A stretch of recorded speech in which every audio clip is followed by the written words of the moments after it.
Up next, we consider whether ChatGPT is making people crazy, or at least crazier, in light of recent revelations about people ending up hospitalized, divorced, or dead following intense interactions with it. All right, coming back, Tunde. We recently saw reports, and a lot of this is from OpenAI that's releasing information about how ChatGPT, about the intense interactions that a small percentage of users of ChatGPT have with the platform, and how some of these there's a psychosis involved. There's people that are that are having episodes, manic episodes, all those types of things, following their dealings with ChatGPT. And this is released in the context of apparently, the ChatGPT, OpenAI and ChatGPT trying to make their system better at dealing with these things. But it seems like there has been, and pardon the expression, that some eggs are being broken, in terms of trying to make this omelet with people having issues. I mean, even a term that we've seen is AI psychosis. And so where it makes it worse, or at least isn't improving it, and isn't able to direct people to healthcare providers. So Tunde, what do you make of these recent reports as far as how ChatGPT really seems to be, in some cases, not helpful to people's mental health, or even taking it the wrong direction? It's very interesting, man. I think at first I was very alarmed when I saw the headline and, kind of conceptually thought about this, that, does ChatGPT have some outsized way that it is disturbing people? But then after reading the article, and I kind of broadened my thought and said, no, hold up. That's what we're doing here? I thought we were just reacting to the headline. I actually read the article. No, you're not doing the internet right, man. yeah, man, you're right. Sorry. No, go ahead. Please continue. Then the show's over. If you just want to talk about the headline, you can talk about the font. The Wire did a good job on the font, and it's kind of cool, legible. I was able to read it and comprehend it, but no, it's no. I think it's the bigger question is not so much to beat up OpenAI or ChatGPT. It's more of kind of like how I felt about social media over the last decade. Like, wow, this is the first time in human experience that we have the ability through this technology for millions of people to go onto a system and tell everyone else what they're thinking. You see what I'm saying? It's like this look all at once into millions of people's brains. And so I think part of the issue is I realized that I think living in the modern world is damaging for a certain amount of people's mental health. And I don't mean that as a joke. I just mean that, if you think about the human brain developed, out there foraging in the woods, right? It's people probably spend a couple hours a day maybe figuring out how to eat. And then the rest was like when you see your pets, like your dog or your cat, they kind of lay around and don't do much, right? And I'm sure that's how humans spend most of their waking hours for most of humanity up until the last couple thousand years of agrarian, and now the industrial age put us all in cities. So I think that's probably the bigger issue, that there's still some people that have a tough time dealing with all the pressures of being alive in the modern world of the 21st century. And so, because when I looked here, I saw the percentages of 0.15% have a psychotic episode, and I think it's important to lay out some of the stats. There's around 800 million users a week on ChatGPT. So this was self-reported. OpenAI is reporting. Yeah, and so they said about 1.2 million are possibly expressing suicidal ideations. 1.2 million maybe prioritizing talking to ChatGPT over loved ones, school, or work.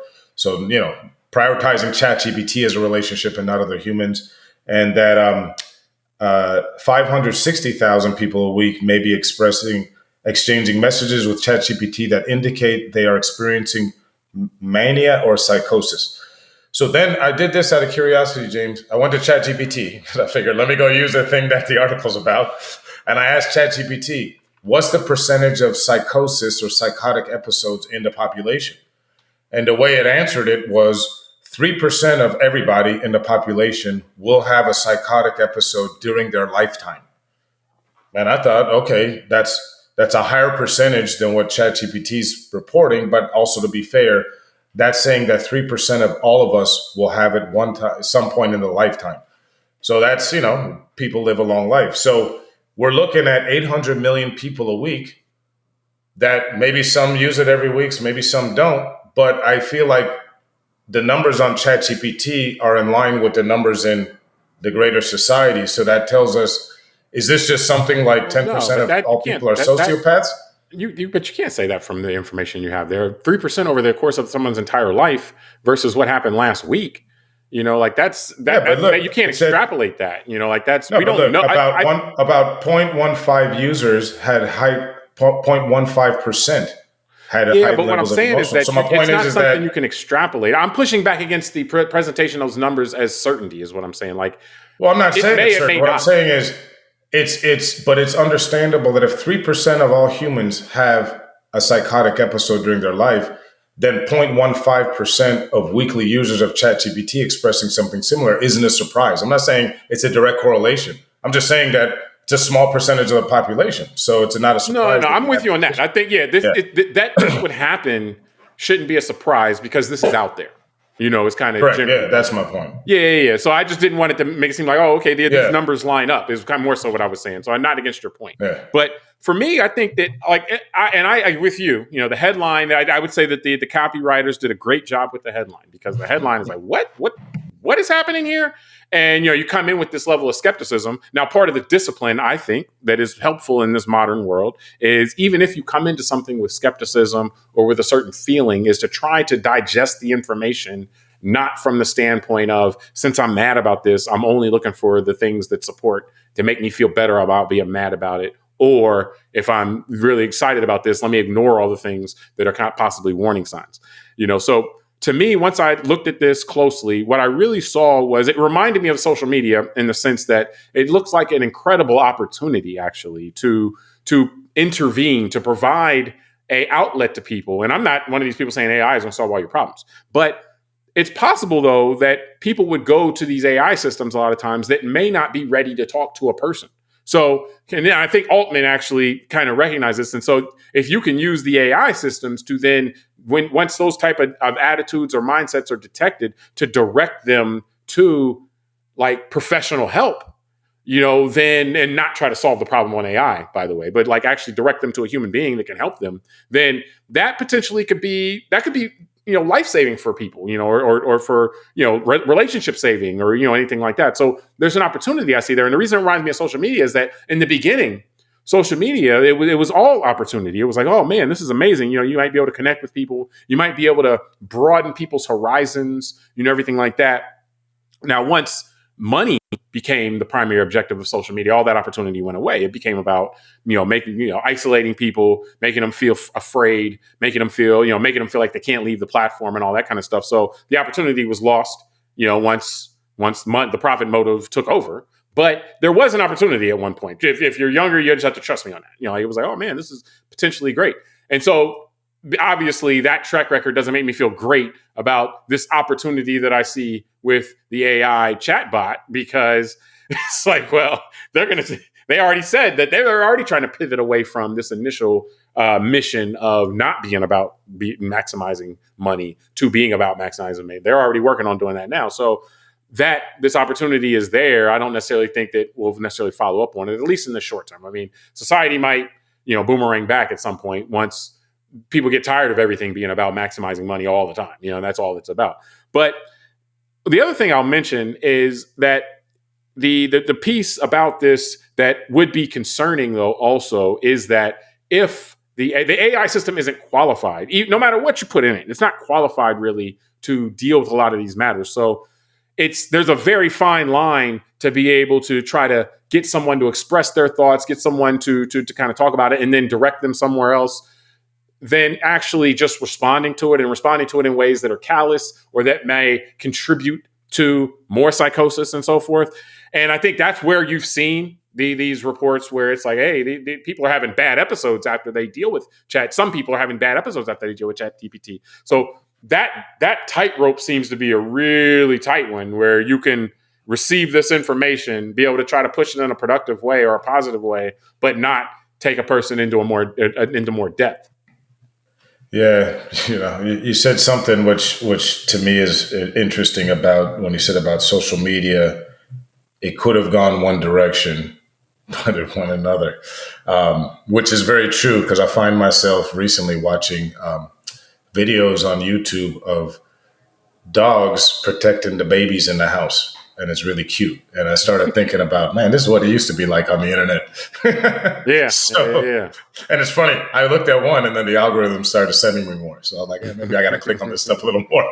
Don't go. No, but it's we'll give you more. it's interesting about but like you said about like because when industry gets their hand on something, so it made me think of first. I thought of Nikola Tesla, who was deluded into thinking that he could give away electricity for free.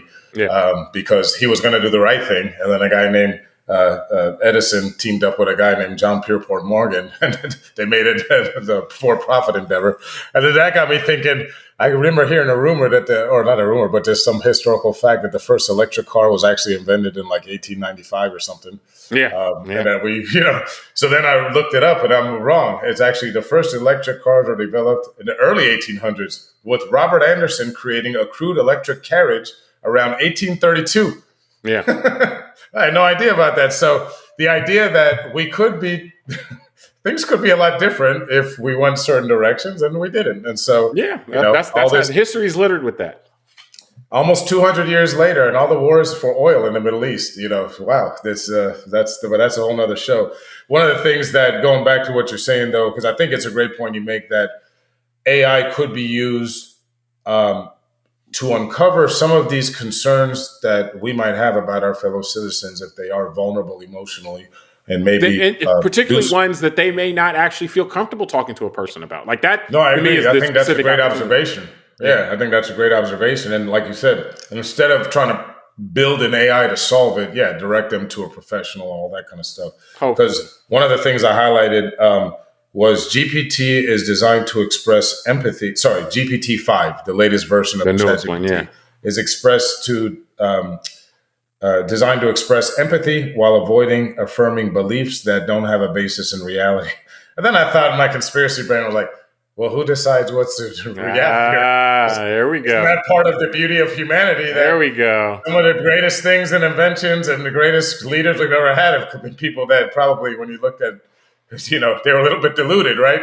And man, I'll tell you this: to people 500 years ago, self-governance was a delusion. There's a lot of reality is. Well, there's a lot of religions where it, man. Yeah. Well, as I was saying, there's a lot of religions where the main guy, who people all think is awesome now, was probably seen as a crazy guy going into the cave talking to himself, right? No question about it. No question about it. So it's like, and it's interesting, man. It got me thinking about when we were talking on a personal conversation the other day about how I was recently reminded of how Aristotle lost his life, right? We're used to him being seen as the greatest philosopher of all time and the father of modern kind of thought and philosophy. But here's a guy that was, forced to commit suicide based on a trial jury. At some point, somewhere in his society, he was seen as the enemy. And so that was what got me, man, when I read that. And it was like affirming beliefs that it's going to help people avoid affirming beliefs that don't have a basis in reality. I'm thinking like, I like making fun of crazy people, but the chaos theory tells me that we kind of need some crazy people. Yeah. They're the ones that shake it up for the future. Yeah, I mean, or just in general, we got to be very careful of designating that certain people are going to define what reality is. That's just that. Yeah. Like, we got to be very careful with that, because that can get down to a place where, the societies that tried that, a lot of times, like you said, you got people, free thinkers being forced to commit suicide, or, Galileo being on house arrest, or, a lot of times, that hasn't worked out for the benefit. So defining reality and keeping everybody into that one reality is dangerous. So, but no, I mean, I prefer at this point to still look at this as a potential positive, because again, it's not every day that there is even an opportunity to intervene sometimes when these things, and how it does it, is going to be the execution matters a lot, but there's an opportunity there. I'm not immediately going to go to the potential downside. I recognize that it's there though, like that this could be, anything that can be used for mind control, which like social media and algorithmic curation is, and AI, and then being able to engage people in conversations in ways that can alter your perceptions is very, very, very fraught. I'll just leave it at that. I was about to but say that's all I that got, I'm man. not What else glass. you got? I know. Let's No, I was about to say I'm not going to be glass half empty today. I was going to say, man, I'm just glass half, and then with that last like 10 seconds of your rant, now I'm back to half empty. So you almost had me being positive, like, oh yeah, I'm gonna be like James and be like, you may not be negative about this stuff. And like, nah, you lost me on that last one. So now I'm all about it. It's mind control. Somebody's gonna get all this data, figure out how to screw people up even more psychologically, and I'm gonna go. Sorry, I'm gonna go get my tax. I can't believe we ended up there, man. I can't believe. Actually, no, I can believe that we ended up there. Yeah, I can't believe how close we were to ending up with you feeling good about this. And then, and then you screwed it up, man. You what is it? You stole victory from the jaws of defeat, or whatever that saying is, right? I'm about to do a fool me once again.